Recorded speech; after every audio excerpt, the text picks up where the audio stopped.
जय हिंद। चांदनी चौक के पराठे और अलकरीम की बिरयानी अगर खानी हो तो दिल्ली चले जाना, और अगर दिल्ली एनटीएससी की तैयारी करनी हो तो मेरे पास आ जाना। Welcome back to Rankers class 9th and 10th and NTSC channel. This is Kishan Jaiswal. आज एनालिसिस करने वाले हैं देश की राजधानी की। देश की राजधानी दिल्ली।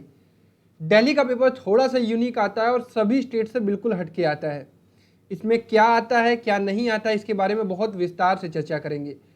तो उम्मीद करता हूं कि आप सभी लोग तैयार होंगे, और दिल्ली के बच्चे हैं तो इस वीडियो को शेयर जरूर करिएगा अपने अपने अपने दोस्तों से, क्योंकि दिल्ली में बहुत सारे बच्चे इस एग्ज़ाम की तैयारी करते हैं, जो कि उन्हें काफ़ी हेल्प करने वाला है ये वीडियो। क्योंकि जब तक आपको पेपर का एक पैटर्न नहीं पता रहेगा, पेपर किस तरह से पूछा जाता है, तो तैयारी करने में थोड़ी डिफिकल्टी होती है। तो प्यारे बच्चों, दिल्ली में सबसे पहली बात ये होती है कि दिल्ली में कोई स्टेट बोर्ड नहीं होता है। दिल्ली के सभी बच्चे सीबीएसई बोर्ड से ही पढ़ते हैं। ठीक है, दिल्ली का कोई खुद का अभी तक बोर्ड नहीं है। हालांकि आई थिंक केजरीवाल जी लगातार प्रयास कर रहे हैं दिल्ली बोर्ड बनाने के लिए, लेकिन दिल्ली वाले बच्चे सभी के सभी बच्चे सीबीएसई बोर्ड से पढ़ते हैं। तो इसलिए कोई डिफरेंस यहाँ पे क्रिएट नहीं होने वाला है कि आपको स्टेट बोर्ड अलग होगा और ये अलग होगा। बात करूँ पेपर की, तो पेपर का पैटर्न वही रहता है सबका स्टेज 1 का। स्टेज 1 में आपका 100 नंबर का मैथ और 100 नंबर का सेट, 2 घंटे 2 घंटे। ठीक है, बीच में 2 घंटे का ब्रेक। इसमें आपका क्या क्या पूछा जाता है यहाँ पर बेसिक मैथ पूछी जाती है और verbal reasoning, non verbal reasoning. जबकि इसमें क्या क्या पूछी जाती है आपका साइंस, एसएसटी और मैथमेटिक्स। एक एक करके बात करेंगे। सबसे पहले थोड़ा सा इसके लिए कोऑपरेट करिएगा। सबसे पहले हम लोग बात करेंगे रीजनिंग की। रीजनिंग सबसे इंपॉर्टेंट पोर्शन होता है भाई। रीजनिंग में 100 नंबर का पेपर आता है, और मैं बता दूं आपको, आप लोगों ने प्रीवियस ईयर का पेपर तो देखा होगा, तो उससे आपको एक डर सा लग गया होगा कि यार इसमें क्या 95 प्लस स्कोर किया जा सकता है। बिल्कुल किया जा सकता है, क्योंकि बच्चे स्कोर किए हैं। मैं आपको रिजल्ट भी दिखाऊंगा यहीं पर। ये है रिजल्ट, देखिए, हल्का सा देख लीजिए। अभी इसके बारे में डिटेल एनालिसिस करेंगे। जो टॉपर है मैथ में 94 नंबर पाया, 94 94 95 97 94 95 92 91 92 93 96 89 92 94। तो नंबर तो भाई सबके आते हैं, तो आप ऐसा मत सोचिएगा कि आपका नहीं आएगा नंबर। चलिए, अब यहाँ पे पेपर के डिवीजन की बात करेंगे। तो डिवीजन में पहले ही आपको बता दूं कि आप तैयार रहिए कि बेसिक मैथ के 45 से 50 क्वेश्चन आपको मिलेंगे। ये एक थोड़ी सी चिंता की बात है, लेकिन उसको टैकल कैसे करना है मैं अभी बताऊंगा आपको। वर्बल रीजनिंग के आपको 40 क्वेश्चन के आसपास मिलेंगे, और नॉन वर्बल 40 क्या, इसको 35 ही रखिए, क्योंकि डाइस और क्यूब के भी भर के क्वेश्चन आते हैं। इसको 35 रखिए, और नॉन वर्बल रीजनिंग को आप रख सकते हैं 15 क्वेश्चन। तो ये पेपर का पैटर्न रहता है, पिछले 3 साल से देखा गया है। 2018-19, 2019-20 और 2020-21, ये जो 3 साल हैं, इसमें पेपर का पैटर्न कुछ इसी प्रकार से रहा है, और उम्मीद करते हैं कि 2021-22 में भी यही पैटर्न होगा। ठीक है, अब बेसिक मैथ में मैं आपको बता दूं कि कौन कौन से चैप्टर आपके लिए इंपॉर्टेंट है और कितने क्वेश्चन पूछे जाते हैं। तो सबसे पहले मैं बता दूं कि मोस्ट इंपॉर्टेंट चैप्टर आपके लिए नंबर सिस्टम है, जो कि मैंने आपको मैथ्स में पढ़ाया है। कहाँ पढ़ाया है? मैथ्स में। Number system plus shirts and indices, इसके 13 लेक्चर हैं। ये 13 लेक्चर बहुत ध्यान से देखिएगा, क्योंकि ये आपके लिए बहुत हेल्पफुल होने वाले हैं। Really sorry for this behaviour, because यहाँ पे छाला बहुत ज़्यादा है, सही नहीं हो रहा है। ठीक है, तो number system plus shirts and indices के 13 लेक्चर हैं, उनको बड़े अच्छे से करिएगा। और हाँ, जितने भी बच्चे दिल्ली के हैं वो मैथ को बहुत अच्छे से कवर करेंगे, क्योंकि मैथ वाला जो पोर्शन है उसमें का पोर्शन आपके रीजनिंग में भी पूछा जाता है। बड़ा ही पेचीदा पेपर बनाते हैं ये लोग, बट समझिए। चलिए, उसके बाद परसेंटेज से आपको भी बहुत अच्छे सवाल देखने को मिलेंगे, 4 से 5 सवाल। और 2019 की बात करूं तो इसमें भी 4 से 5 सवाल आपके पूछे जाते हैं परसेंटेज से। इसके अलावा अरिथमेटिक प्रोग्रेशन से भी आपके रीजनिंग में क्वेश्चन आ जाते हैं, 3-4 क्वेश्चन। क्वाड्रेटिक इक्वेशन से 1-8 क्वेश्चन आ जाता है। ट्रिगो से 2-3 क्वेश्चन आ जाता है। ट्रिगो से 2-3 क्वेश्चन आ जाता है। अब बात करते हैं जो एकदम बेसिक मैथ के प्योर चैप्टर हैं। प्योर चैप्टर में प्रॉफिट लॉस से भी 1-2 क्वेश्चन आ जाएगा। एसआई सीआई से 1-2 क्वेश्चन आ जाएगा। और इसके अलावा अभी मैं आपको बताता हूँ, रेशियो से 1 क्वेश्चन आ जाएगा, 1-2 क्वेश्चन। ये सारी चीज़ें मैं पढ़ाऊँगा यार, मैं आप लोग चिंता मत करिए, मैं इतना पढ़ा दूंगा कि आप कम से कम एग्जाम में अटैम्प्ट कर सकें। क्योंकि अगर आपने परसेंटेज वाले लेक्चर मेरे देखे होंगे, 5 लेक्चर मैंने बनाए हैं परसेंटेज के, अगर आपने 5 लेक्चर वो देखे होंगे तो परसेंटेज के आपके सारे सवाल अब ईजिली लग जा रहे होंगे। ठीक है, इसके अलावा मिक्सचर के भी एक आध क्वेश्चन आ जाते हैं, मिक्सचर के, एवरेज के। हाँ, अभी सबसे बड़ी बात मैं आपको बताने वाला हूँ कि यहाँ पे इतना बड़ा खेल होता है कि कुछ ऐसे भी चैप्टर पूछ लिए जाते हैं जैसे परम्यूटेशन एंड कॉम्बिनेशन। अब सोच लो ये चैप्टर क्लास 11th में ही शुरू होता है, लेकिन इसके भी 1-2 सवाल देखने को मिल जाते हैं। एक चैप्टर है बायनोमियल थ्योरम, बायनोमियल थ्योरम। अच्छा, दिल्ली वाले आईसीएससी से भी होते हैं, इसके लिए सॉरी, हाँ दिल्ली वाले आईसीएससी से भी पढ़ते हैं बायनोमियल थ्योरम। बायनोमियल थ्योरम के भी 1-2 क्वेश्चन एक्सपेंशन पर आ जाते हैं, जो कि पिछले साल 2019-20 में देखने को मिला था। तो इस तरह से ये लोग थोड़ा सा हट के पूछते हैं। और सबसे इंपॉर्टेंट चीज़, इन्होंने एक टॉपिक पकड़ा हुआ है डाटा इंटरप्रिटेशन, इस पर ये हर साल क्वेश्चन पूछते हैं। इस चैप्टर को मैं पढ़ाऊंगा आपको, इसके कम से कम 7 से 8 सवाल, मतलब 2 डाटा इंटरप्रिटेशन के क्वेश्चन दे देंगे आपको, उसके 3-4 पार्ट रहेंगे और वो भी परसेंटेज पर आधारित रहेगा। किस पर आधारित रहेगा? परसेंटेज पर। ठीक है, ये हो गई बात। बाकी मैं देख लेता हूँ, हाँ work and time, work time इस पर भी कम से कम 1 से 2 सवाल। स्पीड डिस्टेंस टाइम पे तो कम से कम 3-4 सवाल। ट्रेन वाले क्वेश्चन पर 2-3 क्वेश्चन तो ये पूछते ही पूछते हैं। ठीक है, और नंबर सिस्टम मान के चलिए कम से कम ये पिछले साल 2019-20 में 4, 4, 8, 3, 11, 2, 13 क्वेश्चन पूछे थे नंबर सिस्टम पे, जो मैंने आपको 9 लेक्चर में कंप्लीट कराया है। और आप सभी लोगों को रक्षाबंधन की ढेर सारी शुभकामनाएं। तो भूल ही जाता हूँ। हाँ, तो अभी तो इतनी चीज़ें हो गई जो चीज़ मैंने बता दी। प्रोबेबिलिटी से भी 1-2 क्वेश्चन ये पूछ लेते हैं इन्हीं में, जो कि मैं अभी आपको पढ़ाने वाला हूँ। पॉलिनोमियल से भी क्वेश्चन पूछ लेते हैं 1-8। तो बेसिक मैथ जो है ना इनका थोड़ा ब्रॉड है, इसलिए मैं आपसे कह रहा हूँ ना, बेसिक मैथ अगर आपको अच्छे से करना है, बेसिक मैथ तो आपको करना ही करना है। मैथ को इक्वल प्रियोरिटी अब यहाँ पे देनी है। मैं हर स्टेट वाले बच्चों को कहता हूँ कि आप मैथ को थोड़ा लो प्रियोरिटी दे सकते हैं, बट दिल्ली वाले बच्चों को मैथ जम के पढ़ना है, क्योंकि उनका ये जो 100 नंबर रीजनिंग का वो मैथ पे भी डिपेंड करता है, मैथ कितनी स्ट्रांग है आपकी। ठीक है, ये सारी चीज़ें हो गई। बेसिक ज्योमेट्री भी पूछ लेते हैं ये, बेसिक एरिया वगैरह इसी में पूछ लेते हैं, जो भी चीज़ें मैंने मेंसुरेशन में आपको पढ़ाई। तो ये बात हो गई आपके बेसिक मैथ की, जिससे आपके 45 से 50 सवाल आने वाले हैं। अब मैं आपको बता देता हूँ कि वर्बल रीजनिंग से ये सवाल कहाँ पूछते हैं, कहाँ से। एनालॉगी से आपके कम से कम 4 क्वेश्चन आते हैं, सीरीज से आपके 3-4 क्वेश्चन आते हैं। ठीक है, और सीरीज हो गया, हाँ कोडिंग डिकोडिंग के आपके कम से कम 4 क्वेश्चन आ जाएंगे, 4 से 5 क्वेश्चन। क्लॉक कैलेंडर से ये अच्छा सवाल पूछते हैं, कम से कम 3-4 क्वेश्चन क्लॉक से। कैलेंडर से आपके 2 से 3 क्वेश्चन। ठीक है, ब्लड रिलेशन से भी इनके जम के सवाल होते हैं, 2 से 3 क्वेश्चन।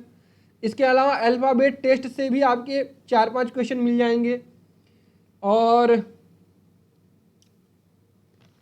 Ranking order 3-4 question. इसके अलावा वेन डायग्राम से भी, वेन डायग्राम में मैं आपको बता दूं 6-7 क्वेश्चन आपको मिलेंगे। जैसे कि एक फिगर आपको बना देगा जो ऐसे वाला होता है, इसमें नंबर दे देगा 3, 4, 5 इस तरह से, फिर उस पर बेस 4-5 क्वेश्चन आपको मिल जाएंगे। ठीक है, मिसिंग कैरेक्टर इनका बड़ा ही फेवरेट चैप्टर है। मिसिंग कैरेक्टर के आपको 5-6 सवाल मिलेंगे, बहुत अच्छे। ठीक है, और डाइस एंड क्यूब मैंने बता रखा है कि वो नॉन वर्बल में बताऊंगा अभी। ब्लड रिलेशन बता ही दिया, ब्लड रिलेशन के 2-3 क्वेश्चन। कोडिंग डिकोडिंग आपको बता दिया। यही मेजर टॉपिक है, सीरीज वगैरह बता ही दिया। तो ये रीजनिंग में इनके वर्बल रीजनिंग में ये मेजर टॉपिक है।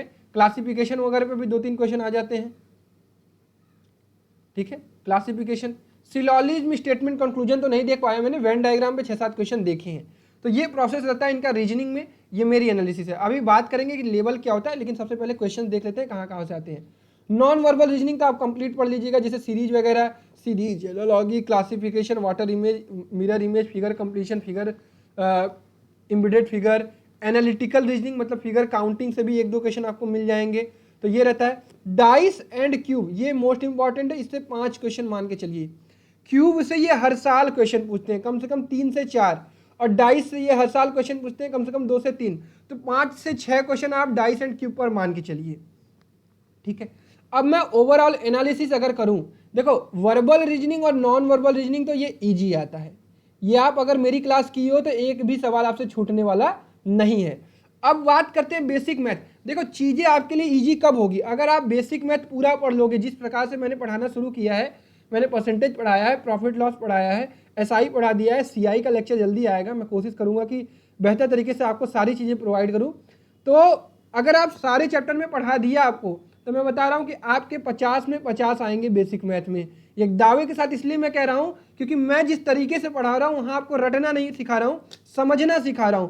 तो एक बार चीजें आप समझ गए तो बहुत तेजी से इन सब सवालों को लगा सकते हैं।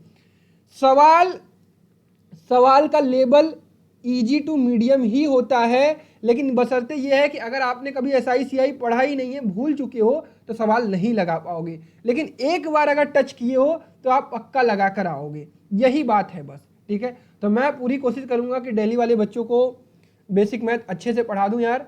और आप लोग बताइएगा कि आप लोगों को ज़रूरत है। पहले तो मैं मोस्ट इंपॉर्टेंट टॉपिक, जैसे मोस्ट इंपॉर्टेंट टॉपिक में देखो परसेंटेज कवर हो चुका है, प्रॉफिट लॉस कवर हो चुका है, एसआई सीआई हो रहा है। मोस्ट इंपॉर्टेंट में रेशियो है, मिक्सचर है, एवरेज है, आपका वर्क पावर टाइम है, स्पीड डिस्टेंस टाइम है। ये कुछ 5-6 चैप्टर हैं जो मोस्ट इंपॉर्टेंट है। तो मैं कोशिश करूंगा कि इन्हें पहले खत्म करूं। तो ओवरऑल अगर मैं मानूं, अगर आप सारी चीजें पढ़े हैं तो 70 to 80% क्वेश्चन आपके लिए इजी हो जाएंगे, 15 to 16% क्वेश्चन आपके लिए मीडियम हो जाएंगे, और 2 to 4% क्वेश्चन आपके लिए हार्ड होंगे। तो इट मीन्स ये आपका अचीवेबल है। और अगर आप मेहनती हैं, बहुत अच्छा पढ़ रहे हैं, तो ये भी अचीवेबल है। मतलब 95 अगर बच्चे स्कोर कर रहे हैं इन सब पेपर में, तो दैट इज अचीवेबल, ठीक है। ये सारी चीज़ें हैं। आपका टारगेट क्या होना चाहिए? आपका टारगेट कम से कम 98 to 100 ही होना चाहिए। और मैं पक्का जानता हूं कि कुछ बच्चे दिल्ली के हैं जो मेरे साथ लगातार जुड़े हुए हैं, तैयारी कर रहे हैं, कॉल पे बात करते हैं, चीज़ें पूछते हैं, सवाल पूछते हैं, मैं उन्हें लगातार हेल्प कर रहा हूं, तो वो बेहतर करेंगे, उम्मीद उनसे है। अगर आप भी दिल्ली के हैं, चाहते हैं कि अच्छे से तैयारी करें, तो आप हमारा एनटीएससी का आरंभ टेस्ट सीरीज ज्वाइन कर लीजिए। ये आपके लिए काफ़ी हेल्पफुल होने वाला है। इसमें मैं बहुत ही अच्छे तरीके से आपको टेस्ट प्रोवाइड कर रहा हूँ, पर्सनल मेंटरशिप प्रोवाइड कर रहा हूँ, जूम मीटिंग ले रहा हूँ। मतलब मैं बता रहा हूँ कि इतनी ज़्यादा चीज़ें आपके लिए कर रहा हूँ कि ये पैसा इसके सामने एक तुच्छ सी चीज़ है। आप रियलाइज करिएगा कभी कि 299 रुपये आपके लिए कितनी छोटी चीज़ है, जो चीज़ें मैं प्रोवाइड कर रहा हूँ। पूरी कंप्लीट क्लासेस पढ़ा रहा हूँ, डीपीपीज प्रोवाइड कर रहा हूँ, टेस्ट दे रहा हूँ, पर्सनल मेंटरशिप दे रहा हूँ, जूम मीटिंग ले रहा हूँ, हर हफ्ते आपसे बात कर रहा हूँ, आपका एनालिसिस कर रहा हूँ, आप फ़ोन कर रहे हो, आपसे डिस्कशन कर रहा हूँ, आपके पेरेंट्स से बात कर रहा हूँ। और ये पैसा इसलिए लगाया है कि आपके अंदर एक सीरियसनेस आ जाए। बस ये अगर जिसके अंदर आ गई, उसको ये कभी भी ये पैसा नहीं लगेगा। वो लगेगा कि नहीं, सही बात है, अगर मैं 299 पे कर दूंगा तो मैं भी रेस्पॉन्सिबल हो जाऊंगा और भैया भी रेस्पॉन्सिबल हो जाएंगे, इसलिए ये पैसा लगाएगा। चाहता तो मैं अभी भी फ्री में काम कर लेता, कुछ दिन में बिना पैसा कमाए भी रह लूंगा, लेकिन मैं आपके अंदर एक सीरियसनेस चाहता हूं। तो जो भी बच्चे दिल्ली के हैं, सीरियस है एनटीएससी को लेकर, वो जरूर से जरूर टेस्ट सीरीज ज्वाइन करें। और जो बच्चे ज्वाइन कर चुके हैं, अपने क्लास के सभी दोस्तों से जरूर शेयर करिए यार, क्योंकि हम चाहते हैं कि सभी बच्चे तैयारी कर सके। जो पैसे से कमजोर है, जो आर्थिक रूप से कमजोर है, वो भी तैयारी कर सके, ठीक है। सबको बताइए, कंपटीशन में सब लोग जानेंगे तो अच्छा रहेगा। इसके लिए आप रैंकर्स लाइव ऐप डाउनलोड कर सकते हैं। ऐप डाउनलोड कर लेंगे तो आपको चीज़ें सारी मिल जाएंगी। वहाँ पे लॉगिन कर लीजिएगा, फिर एनटीएससी कैटेगरी चूज कर लीजिएगा, उसमें जाइएगा एनटीएससी आरंभ टेस्ट सीरीज, वहाँ पे बाय नाउ का ऑप्शन मिलेगा, जाकर टेस्ट परचेज कर लीजिएगा, ठीक है। टेस्ट परचेज करेंगे तो आपको टेस्ट वहाँ पे अवेलेबल रहेंगे। वो टेस्ट आप जब चाहे तब दे सकते हैं, वो आपकी इच्छा पर है, ठीक है। इस टेस्ट सीरीज में क्या मिलेगा आपको? Test series, mentorship, 2-3 Zoom meeting हर महीने, अभी कल जूम मीटिंग कंडक्ट हुई है, 2 टेस्ट मिलेगा, private WhatsApp group, free regular class, premium quality, revision वगैरह सब करा रहा हूँ भाई। अब समझ लो, अभी मैं कुछ कहे, तुम जब एनटीएससी दे लोगे ना, तब मुझे तुम समझोगे कि मैंने आपके लिए क्या क्या किया है, ठीक है। डाउट ग्रुप वगैरह सारी चीज़ें मैंने प्रोवाइड की। एनटीएससी प्लस बोर्ड मेंटरशिप में दे रहा हूँ सिर्फ 299 रुपये, और ये इसलिए ताकि आपके अंदर सीरियसनेस आए, ठीक है प्यारे बच्चों। चलिए, तो मैथ में आपको चीज़ें समझ में आ गई होंगी। अब आते हैं बेहतर तरीके से सेट को समझते हैं। सेट जो है वो आपका क्या है? Scholastic aptitude test. सबसे पहले इसमें बात करते हैं साइंस को लेकर। अब देखो, सीबीएसई हो चाहे आईसीएसई हो, जो सिलेबस है सबका लगभग सेम है साइंस का। 9th और 10th फिजिक्स, सबसे पहले फिजिक्स की बात करते हैं। कंप्लीट 9th और 10th पूछा जाता है, इक्वल वेटेज रहता है। 9th के भी कुछ चैप्टर से अच्छे अच्छे सवाल आते हैं, मोशन हो गया, वर्क एनर्जी हो गया, हीट हो गया, साउंड हो गया, काइनेमेटिक्स हो गया, सारे चैप्टर से सवाल आपके पूछे जाते हैं। तो ये आपके लिए इक्वल प्रायोरिटी है। 10th में हो गया इलेक्ट्रिसिटी हो गया, मैग्नेटिज्म हो गया, लाइट हो गया, यही 3 मेजर टॉपिक है, इन्हीं से सवाल आते हैं। याद ये रखिएगा कि फिजिक्स का पेपर अच्छा आता है, मैं पहले बता रहा हूँ। मीडियम टू हाई आप मान सकते हैं। जो बच्चा एनसीईआरटी, सिर्फ एनसीईआरटी पर डिपेंडेंट रहेगा उसका काम नहीं हो पाएगा। एनसीईआरटी से थोड़ा सा आपको ऊपर पढ़ना पड़ेगा। जो चीज़ें भैया ने पढ़ाई है फिजिक्स की क्लासेस में, अगर आप उस लेवल तक काम करते हो तो मैं श्योरिटी के साथ कह सकता हूं कि आप फिजिक्स में आउट ऑफ 13 10 to 12 क्वेश्चन करके आएंगे, जिस तरह से कुणाल सर ने अगर पढ़ाया है। तो मेक श्योर एनसीईआरटी के थोड़ा ऊपर बढ़िएगा, सवाल अच्छे अच्छे लगाइएगा, क्योंकि यहाँ पे बढ़िया सवाल पूछा जाता है। दिल्ली की बात मैंने फिजिक्स की ये देखी है, ठीक है। केमिस्ट्री में आपको ज़्यादा परेशान नहीं होना है।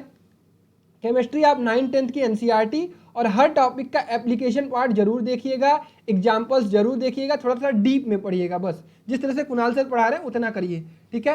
केमिस्ट्री में आपके अच्छे सवाल आते हैं और 9+10 को इक्वल वेटेज मिलता है। एनसीईआरटी आपके लिए बुक हेल्पफुल होगी, ठीक है। लास्ट आते हैं, लास्ट है आपका बायोलॉजी। बायोलॉजी प्योर 9th-10th आती है, इसमें आपको चिंता नहीं करना है, इक्वल वेटेज रहता है 9th और 10th का, इसको आप प्रॉपर पढ़ लीजिएगा, ठीक है। तो मेक श्योर 9th और 10th की एनसीईआरटी अच्छे से पढ़िएगा। ओवरऑल बात करूं कि पेपर का लेवल मीडियम रहता है, फिजिक्स में थोड़ा सा हाई भी मान सकते हैं, बट ओवरऑल साइंस की बात करें 40 नंबर की, तो अगर आप अच्छे से पढ़ रहे हैं, मेहनत से पढ़ रहे हैं, तो 33 to 35 नंबर आप स्कोर कर सकते हैं, ठीक है। ये टारगेट अचीव कर सकते हैं। चलिए नेक्स्ट बात करते हैं सोशल साइंस की। सोशल साइंस में यहाँ पे आपको चिंता नहीं करनी है, सबसे अच्छी बात है ये, यहाँ पे सोशल साइंस में आपको बहुत परेशान नहीं होना है। इसमें आपको एंशिएंट मेडाइवल के लिए बहुत परेशान नहीं होना है, इसके सवाल मतलब नाम मात्र के आते हैं, बहुत ही रेयरर आते हैं।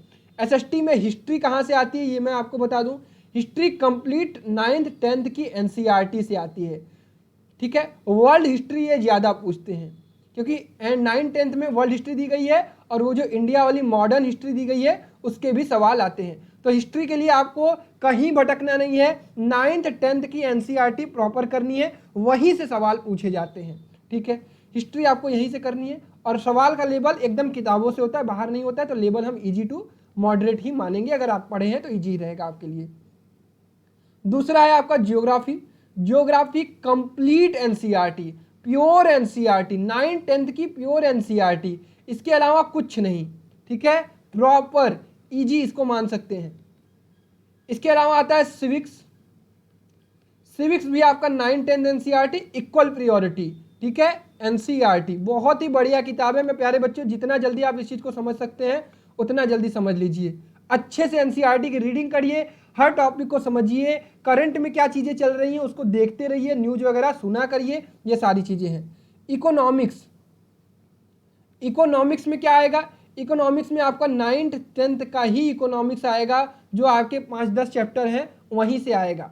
याद ये रखिएगा कि अगर मेडाइवल का सवाल भी आएगा तो दिल्ली सल्तनत पर कौन कौन राज किया था, मुगल से रिलेटेड 1-2 सवाल किसी साल में देखे जाते हैं, वो भी बहुत बेसिक है, आप कभी ना कभी उस चीज़ को पढ़े होंगे, वो चीज़ें आपको पता होंगी, या फिर एक बार हल्का सा आप लूसेंट से मुगल काल बस देख सकते हैं तो आपका काम हो जाएगा। लूसेंट रखेंगे तो आपको जियोग्राफी सिविक्स का रिवीजन करने में काफ़ी हेल्प होगी, इकोनॉमिक्स का भी रिवीजन करने में भी काफ़ी हेल्प होगी, और हिस्ट्री में वर्ल्ड हिस्ट्री वहाँ पर भी दी गई है, ठीक है। तो ये काम है आपको। तो अगर आप मेहनती हैं, अगर आपको एसएसटी अच्छी लगती है, एनसीईआरटी आप अच्छे से कर रहे हो, तो आप समझ लो 35 नंबर लाने से आपको कोई नहीं रोक सकता है, मैं गारंटी दे रहा हूँ, क्योंकि एनसीईआरटी की ये बाहर जाते ही नहीं है, प्योरली एनसीईआरटी में ही है, ठीक है। क्लियर है। तो ये रहा लेवल, ये रही किताबें।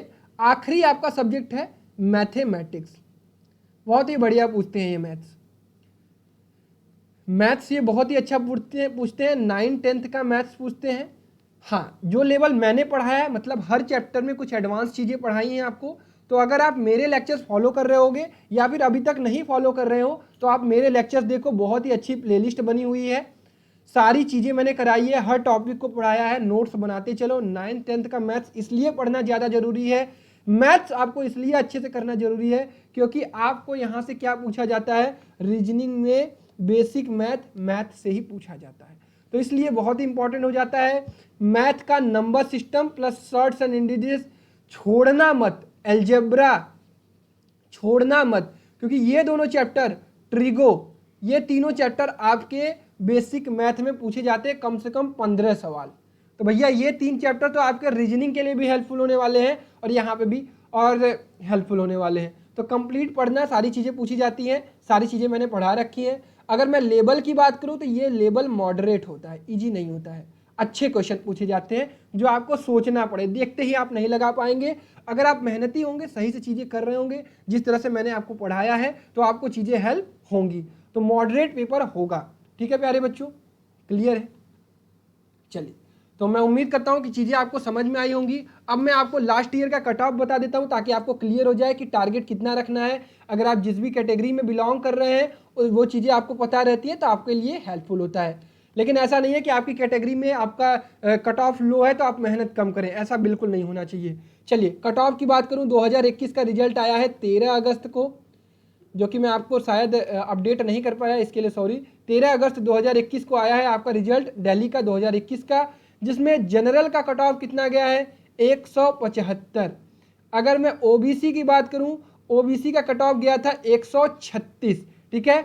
अगर मैं ईडब्ल्यूएस की बात करूं, ईडब्ल्यूएस मतलब economically weak student in general category, उनका कट ऑफ सबसे लो गया था, दैट इज 107, क्लियर है। एससी की बात करूं तो 120, एसटी की बात करूं तो 124, और एक बच्चा फिजिकली हैंडीकैप्ड का था, उसका कट ऑफ गया था 82, ठीक है। तो कट ऑफ काफ़ी अच्छा है। आप लोग टारगेट 185 का लेकर चलें, 185, इससे कम किसी को नहीं सोचना है। वो ओबीसी कैटेगरी का है तब भी 185 सोचना है, जनरल कैटेगरी का है तब भी, ईडब्ल्यूएस है तब भी बढ़िया सोचे, एससी एसटी है तब भी बढ़िया सोचे। अगर आप मेरी क्लास कर रहे हो तो आपका टारगेट मेहनत होना चाहिए, ठीक है। आपका टारगेट ये मार्क नहीं होने चाहिए। अगर आप ईमानदारी से करोगे मेरे साथ, ये अच्छे से आप अचीव करोगे, ठीक है। मेरे साथ करते रहो। मैं रिजल्ट आपको दिखा देता हूँ, रिजल्ट देख लीजिए। टॉपर का 190 नंबर आया है, बाकी धीरे धीरे सब लोग कम पाए हैं। तो यहाँ पे सबसे लास्ट बच्चे का कितना आया है, 175 नंबर आया है, अनुराग श्रीवास्तव, संस्कृति स्कूल। अच्छा, आप लोग दिल्ली की ऑफिशियल वेबसाइट चेक कर सकते हैं, डायरेक्टली सर्च करिए दिल्ली एनटीएससी ऑफिशियल वेबसाइट, ये है आपका दिल्ली का ऑफिशियल वेबसाइट। यहाँ से आपको सभी ईयर के पेपर मिल जाएंगे, देख रहे हो, 2020-21, 2019-20, 2018-19, 2017-18, 2016-17, 15-16। तो आप इनको डाउनलोड करके प्रिंट जरूर करा लीजिएगा। ये पेपर है, बहुत ही हिंदी और इंग्लिश दोनों लैंग्वेज में पूछा जाता है। अच्छा पेपर है, अच्छे से तैयारी करेंगे तो आप अच्छा करेंगे। ओबीसी की बात करूं तो हाईएस्ट जो नंबर पाया है वो 173 पाया है, और कट ऑफ की बात करूं तो काफ़ी कम कट ऑफ गया है ओबीसी का, दैट इज 136 नंबर, ठीक है। तो 136 कट ऑफ गया था इस बार। इकोनॉमिकली वीक का ईडब्ल्यूएस का 107 गया था, एससी का आप देख सकते हैं 120 गया था। देख रहे, एससी में भी अच्छा स्कोर पाते हैं, 147 तक भी बच्चे पाते हैं, ऐसी बात नहीं है, ठीक है। एसटी में कितना गया था, देखो एसटी में एक लड़का 173 पाया है, एक 171 पाया है। तो आप मेहनत करिए, आप जिस भी कैटेगरी में है आपके लिए वो चीज़ है, हाँ आरक्षण है उसका फायदा जरूर उठाइए। 124 नंबर, एक बच्चा फिजिकली हैंडीकैप्ड है, उसका 82 आया है। तो ये सारी चीज़ें रही बेटा, मैंने कंप्लीट एनालिसिस की, कंप्लीट आपको चीज़ें बताई हैं बहुत बेहतर तरीके से। यही टारगेट आपका रहना चाहिए। करंट अफेयर के लिए आप, मैं कहता हूँ कि न्यूज़ वगैरह सुना करिए, अपने क्लास के सभी दोस्तों से शेयर करिए यार इस वीडियो को। जो भी बच्चे एनटीएससी की तैयारी करना चाहते हैं, जो बच्चे मेरे साथ लगातार रेगुलर बने हुए हैं, कम से कम अपने सभी दोस्तों को जरूर बताइए यार। आई थिंक आपको बताना चाहिए, क्योंकि मैं आपकी जिस तरह से मदद कर रहा हूँ, दिस इज़ वेरी हेल्पफुल, ठीक है। तो सभी बच्चों को बेस्ट ऑफ लक। और इसके बाद किस स्टेट का नंबर है वो आप कमेंट करिएगा, जिसके सबसे ज़्यादा कमेंट आएंगे उसका एनालिसिस किया जाएगा। तब तक अपना ख्याल रखिए, अपनों का ख्याल रखिए, और आप सभी लोगों को रक्षाबंधन के इस प्यारे से पर्व की ढेर सारी शुभकामनाएं। अपने भाई बहनों से बहुत प्यार करिए, रेस्पेक्ट करिए सबकी। और चलिए यहीं पर आपको छोड़ता हूँ, bye bye, take care, love you all and जय हिंद।